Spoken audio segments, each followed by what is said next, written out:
Users में user response कर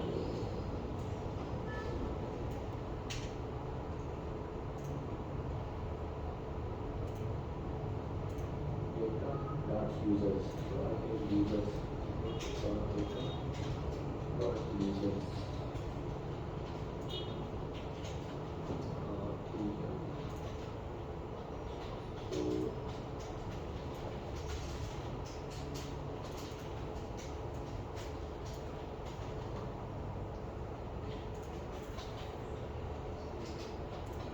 ये जो डिज़ाइन है ये इन्होंने बनाया है, ठीक है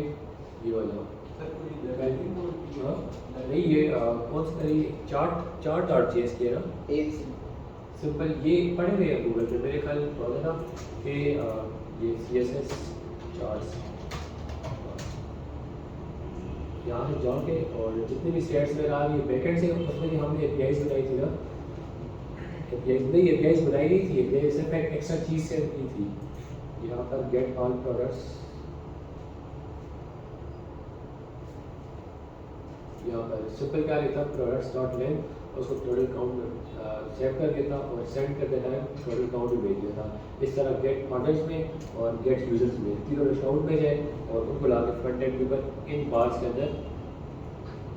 ये सिर्फ काफ़ी सारी बार्स आती है ये कोड पड़ा हुआ है ये सामने का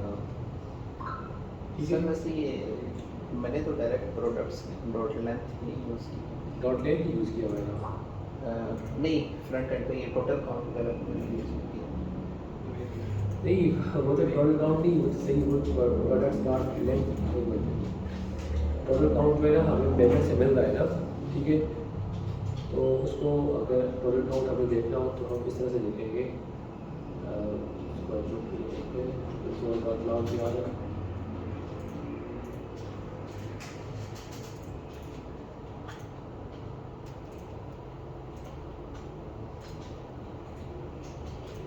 हमें रिस्पॉन्स पूरा करना होगा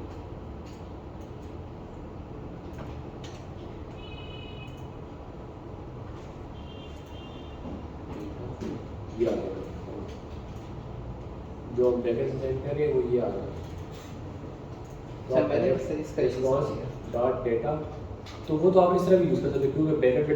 डेटा की एक एरिया आ गया ना उसकी डॉट लेंथ लगा दो तो फिर इसको फिर आप बैकेंड से सेंड करना फजूल है आपके लिए वो फिर आप एक ऐसा चीज़ सेंड कर रहे हो ठीक है उसका पहले तरीका ये था कि आप लिखो response dot data dot total count आपने लिखा है response dot data dot users dot length ऐसे ही है ना हाँ तो वो काउंट कर लेगा इसको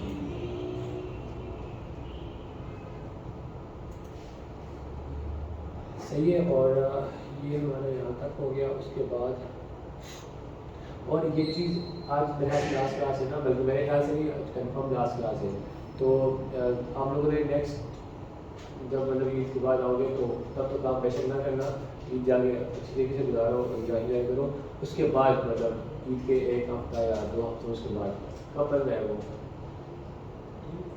ईद कब आ रही है वैसे सैटरडे को आ रही है ना तो वो अगला हफ्ता तो आप घूमो फिरो ठीक है मतलब उसके अगले सैटरडे तक फुल इंजॉय करो फिर उसके अगले सैटरडे के बाद फिर एक हफ्ता जो होगा ना उसमें आप लोगों ने ये सारे के सारे कंप्लीट करना ये नहीं कंप्लीट करना आप लोगों ने हॉस्पिटल मैनेजमेंट सिस्टम बनाना है और यही होगा add patient remove patient update patient add doctor update doctor यही होगा सब कुछ सेम APIs होगी बस सिर्फ आप लोगों को छोटा सा काम करना होगा कि इधर ऐड प्रोडक्ट की जगह यहाँ पर गेट डॉक्टर्स कंट्रोलर जितने भी डॉक्टर हैं सबका डेटा आ जाएगा बस उसका नाम चेंज करना है और ऑफ कोर्स आपके डेटाबेस में उसका नाम यहाँ पर पड़ा होगा डेटाबेस में आपका नाम होगा प्रोडक्ट हो जाए डॉक्टर्स का तो डॉक्टर्स डॉट फाइंड समझ आ रही है ना तो आप लोगों ने हॉस्पिटल मैनेजमेंट सिस्टम का पूरा एक प्रोजेक्ट बना के उसको लिंक्डइन के ऊपर अपलोड करना है और वो मैं ही चेक करूँगा वो मैं शिकार को बोलूँगा वो चेक करेगा ठीक है तो एक वीक में नहीं बल्कि उसके अगले वीक के बाद 2 वीक आप समझ लो उसके बाद सब ने कंप्लीट करना है ठीक है ना अच्छा जी अब मैं कैटेगरीज मॉडल। हाँ, कैटेगरीज के लिए हम ये कर सकते हैं कि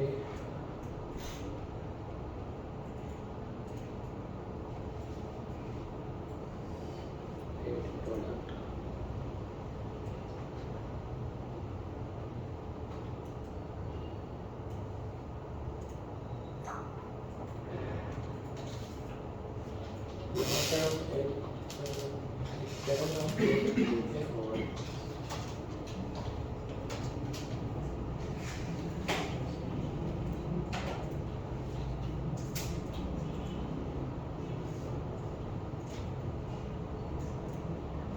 और इसको हम लेंगे एग्जीक्यूटिव।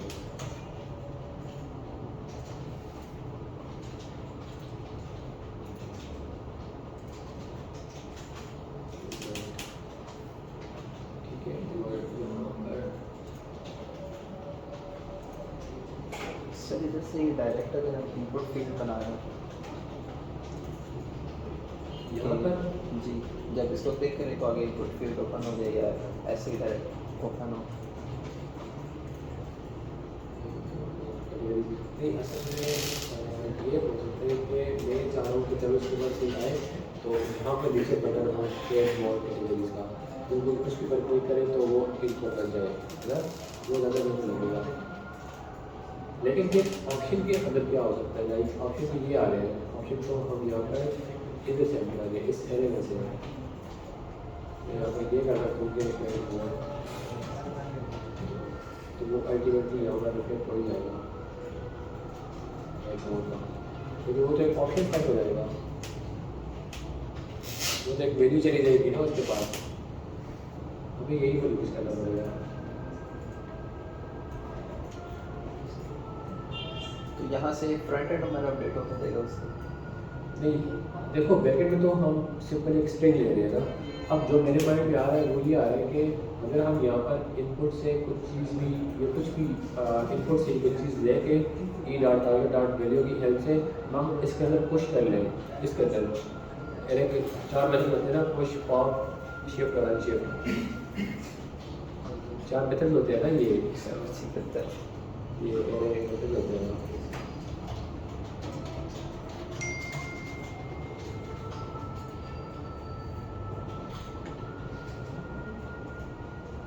ये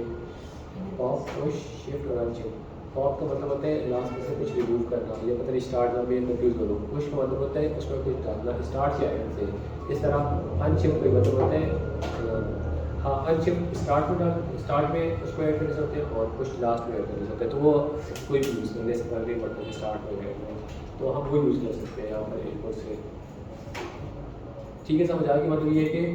लेट्स से यहाँ पर यूज़र कुछ टाइप करेगा, ठीक है, इसके मैसेज पर क्लिक करके वो कुछ टाइप करेगा तो हम उसको पुश कर देंगे, तो जब वो दोबारा यहाँ पर आएगा तो वो यहाँ पर ऐड वीडियो, तो इस तरह वो अपनी मर्जी कोई भी ऐड कर सकते हैं। और बैकेंड में खुद डाल देती है क्योंकि बैकेंड तो हम यहाँ से भेज रहे होंगे, बैकेंड तो एक स्ट्रिंग की तरह हर एक किसी को रिसीव करेगा, सिर्फ हम यहाँ पर स्ट्रिंग इसलिए नहीं भेज देंगे स्पेलिंग मिस्टेक हो सकती है।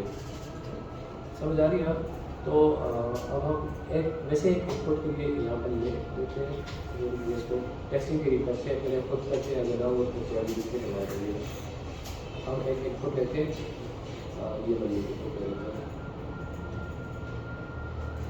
ठीक है। अभी तक मतलब जो मेरे माइंड में आ रहा है यहाँ पर टेक्स्ट और उसका न्यू कैटेगरी,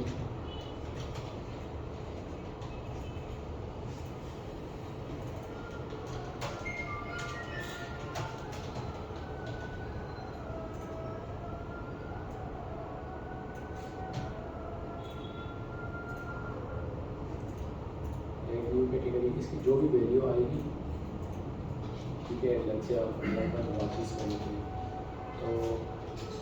और इसके नीचे एक बटन भी होना पड़ेगा इस इनपुट के नीचे, या इसके आगे छोटा साइज में। हाँ वो तो एडजस्ट करेंगे किसी चीज़ के थ्रू, लेकिन ये बटन और ऐड नाउ और इस ऐड नाउ पे हमें ऑन क्लिक लगाना पड़ेगा। और नहीं यार, इसकी हमें video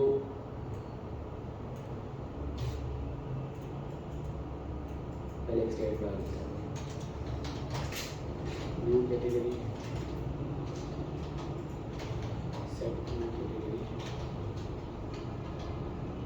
goes to UV state, ये होगी। और उसके बाद हम क्या कर सकते हैं कि set new category value equals to, इसको न्यू कैटेगरी में देंगे, न्यू कैटेगरी। और ऑन चेंज के तो डायरेक्ट हम यहाँ पर कॉल करेंगे e set new category e dot target dot value, ठीक है। इस तरह से हमें इसकी वैल्यू मिल जाएगी। और उसके बाद हम क्या करेंगे, ये किस में कर रहे थे यहाँ शेप उसमें कर रहे हैं,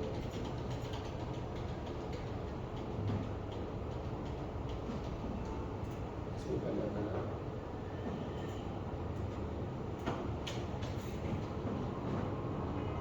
कैटेगरी और ऑन चेंज पे ई सेट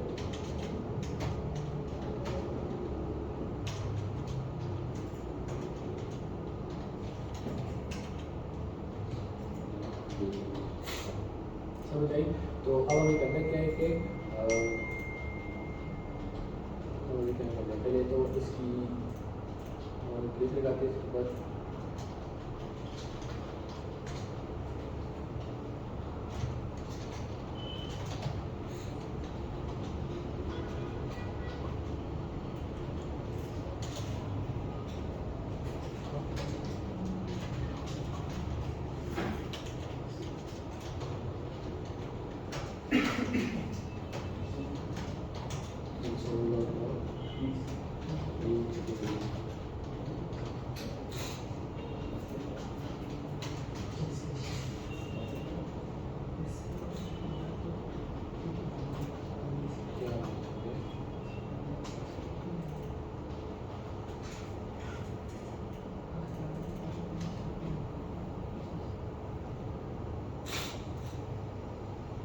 न्यू कैटेगरी सही है। अब ये यही तरीका है इसका, मतलब हमें वीडियो गेट हो गई है ना। अब हमें पता क्या कर सकते हैं, सिंपल यहाँ पर कैटेगरीज नहीं बल्कि क्लिक के ऊपर ही करना है हमें, क्लिक के ऊपर ही क्या करना है, category dot push new category. Sir इसमें ये भी होना कि अगर कोई दोबारा सेम कैटेगरी है अगर हाँ वो हम बात कर लगा सकते हैं ना। तो अभी इसमें वॉचेस नहीं है, ठीक है। तो जैसे हम यहाँ पर करते हैं वॉचेस एड, तो एड नाउ देखते हैं ये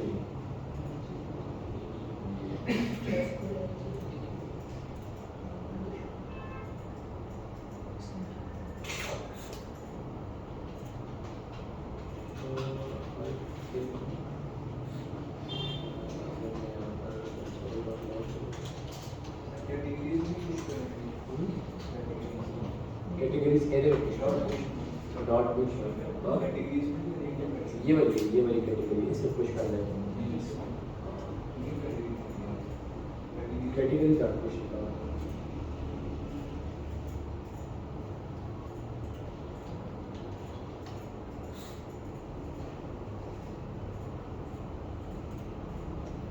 उसके स्पेलिंग भी कुछ गलत है, नहीं लेकिन वो भी सेम ही होगी। पहले हम कैटेगरीज को देखते हैं क्या आएंगे।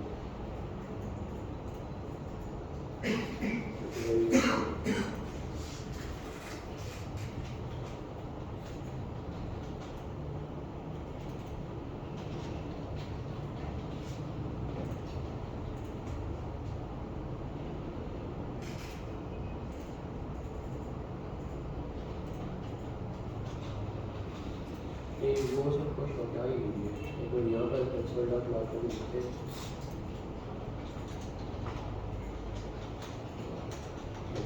आफ्टर पुशिंग देखते हैं क्या वो आ रही है नहीं आ रही।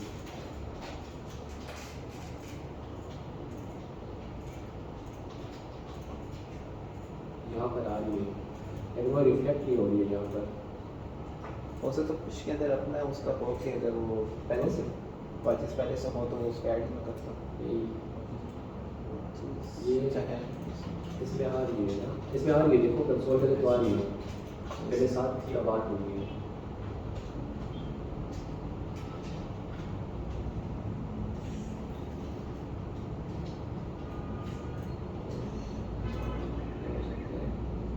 सोचो जरा क्या हो सकता है इसके, क्यूरी आ रही है, मतलब जब क्यूरी हो रही।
सर दोनों को न्यू कैटेगरीज को भी कॉपी करने उसके बाद फिर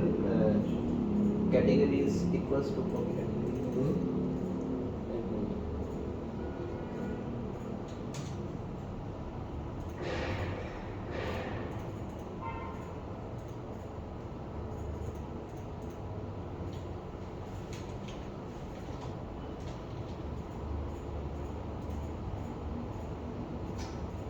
फिर भी ऐड हो रहा है, लेकिन यहाँ पर बता दीजिए।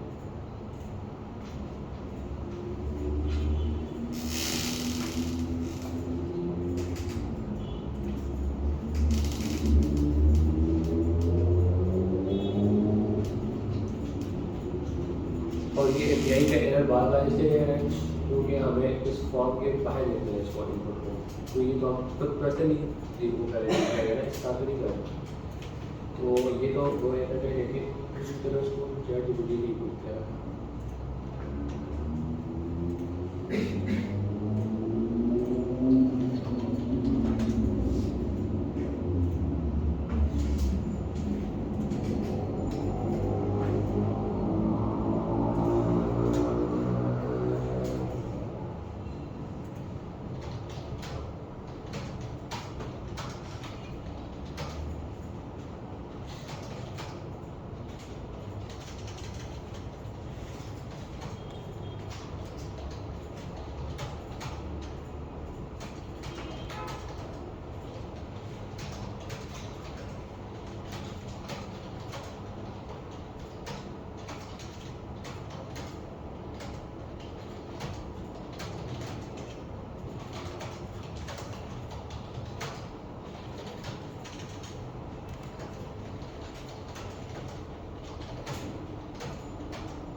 यूएस में जाते हैं कैसे हुआ है क्योंकि हम पहले जो है ना वो रिएक्ट की स्टेट को रेंडर नहीं कर रहे थे, वो कंसोल के अंदर तो ऐड हो रही थी लेकिन रिएक्ट की स्टेट करें दोबारा से री रेंडर नहीं हो रही थी उसके अंदर। तो डेट्स वाई पहले हम कैटेगरीज को जो इसको जो कैटेगरी हमने नॉर्मल एरे के अंदर डिफाइन की हुई थी उसको अब हम किसके अंदर डिफाइन करेंगे, एक स्टेट के अंदर, ठीक है। तो उसके अंदर एक एरे आ जाएगी, उसकी ये डिफरेंट वैल्यूज होगी और हमें पता है कि हम जो स्टेट के जो वेरिएबल होते हैं उसके ऊपर मैपिंग कर सकते हैं। तो नीचे हमने सिंपल कैटेगरीज डॉट मैप किया हुआ है। बात वही है जो हम पहले से कर रहे थे, कैटेगरीज यहाँ पर हाँ कॉपी कैटेगरी जो ये हमने ले ली है ना ऑलरेडी, बात वही है, ठीक है। तो इस कैटेगरीज को हमने पहले कॉपी की कैटेगरी में सेव कर दिया, कॉपी के अंदर चेंज कर रहे हैं। उसके बाद कॉपी कैटेगरी डॉट मैप हो गया और उसके बाद यहाँ पर क्या हो गया कि कंडीशन इलेक्शन लगी है। तो ट्रिम क्या मतलब होते हैं कि अगर आप कैटेगरी में स्टार्ट एंड में कुछ स्पेस रह दे दोगे तो वो उसको एक्सेप्ट नहीं करेगा, तो रिटर्न हो जाएगा। फिर if category dot includes new category, मतलब ये कि अगर कैटेगरी ऑलरेडी पहले से एरे में मौजूद है, आप दोबारा से नहीं देना चाहते तो वो उसको फिर से नहीं एक्सेप्ट करेगा। एरर आ जाएगा category already exist for return. और फिर सेट कैटेगरीज के अंदर कैटेगरीज की फिर एक कॉपी बन जाएगी और वहाँ पर हमारे पास न्यू कैटेगरी उसमें ऐड हो जाएगी। पहले वाली की कॉपी बनेगी, साथ न्यू ऐड होगी। मतलब ये है कि पहले 7 थी तो 7 की कॉपी बनी, साथ 8वीं ऐड होगी। नेक्स्ट टाइम 8 थी, 8 की कॉपी बनी, साथ 9वीं ऐड होगी। और सेट न्यू कैटेगरी को दोबारा से हमने रिफ्रेश कर, यानी उसको दोबारा से जो उसमें लिखा हुआ था ना उसको ख़त्म कर देना दोबारा। यानी इसके अंदर हम कुछ भी लिखे हैं ना, ठीक है ठीक है, तो इसको ऐड करने के बाद ये रिमूव हो जाएगा, वरना ये यहीं पर रहेगा बाद में, फिर मुझे यहाँ पे सर्च करना पड़ेगा। ये होता है ये। तो अच्छा ये अब ये मुझे उसका क्यों मैसेज दे रहा है, अब हम कोड क्या ऐड कर सकते हैं आउटफिट तो वो ऐड हो गया, लेकिन ये मुझे एपीआई का एरर इसलिए दे रहा है क्योंकि ये सारी इनपुट्स इस एपीआई के साथ जुड़ी हुई है। तो हमने इनपुट उसके अंदर लगाई हुई है,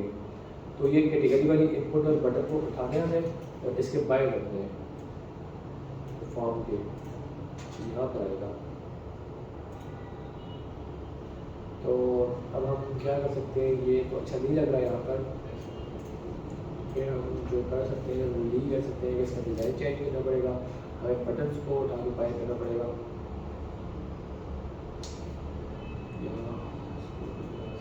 टॉप टू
ठीक है। बाकी इसको आप लोग अपने हिसाब से देख लेना। और यहाँ पर अपन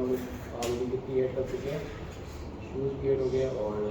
वॉचेस का है।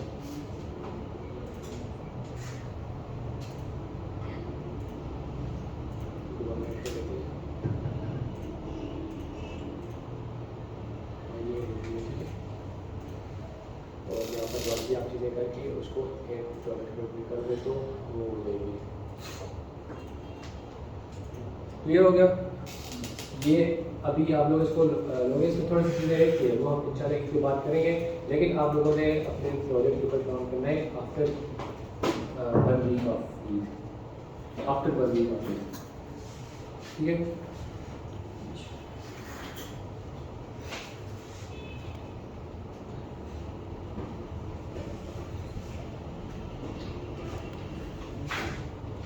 इस तरह हम आप लोग जा सकते हैं और लोगों को बचपन से एडवांस चीज़ों के बारे में